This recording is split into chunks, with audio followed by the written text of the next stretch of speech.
Good afternoon and welcome to all the participants in this seminar. Of course, good afternoon to Professor Kakwani.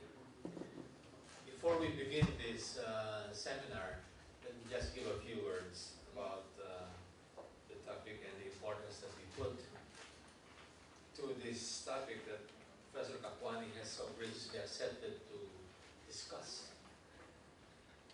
In a 2005 lecture at the World Institute for Development Economics Research, Nancy Birdsall observed that contrary to Friedman's view, this is Thomas Friedman, that the world is becoming flat, the world is not in fact flat, according to Nancy.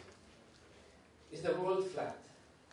Many voices speak of globalization, innovations, and the fourth industrial revolution as potent forces that level the global playing field, enabling the creation of vast wealth and providing many countries and many people from different countries with seemingly endless opportunities to develop.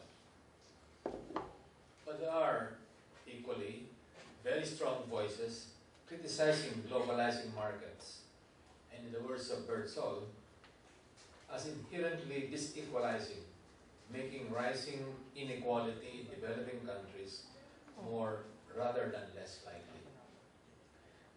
Birdsall maintained that entire countries and many people are stuck in deep craters that disfigure the global landscape. She said that the craters are real and deep, and that global inequality across countries is high and rising. This was said in 2005. Today, in 2017, the impoverished, the vulnerable, and the neglected have brought their frustration and anger to the polls, electing populist leaders who promised an alternative world that shuns globalization and liberal economic policies. Print, television, and social media announced the retreat of globalization amidst a rising raft of protectionist policies. How true was Birdsall's warning? Inequality matters. We need to understand poverty and inequality better in order to craft and implement more effective policy interventions.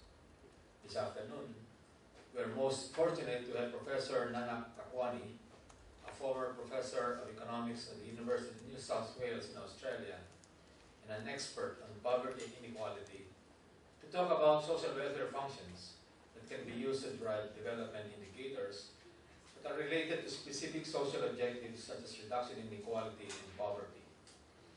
He will present a methodology that identifies social groups that suffer greater deprivation relative to the average deprivation suffered by the whole society.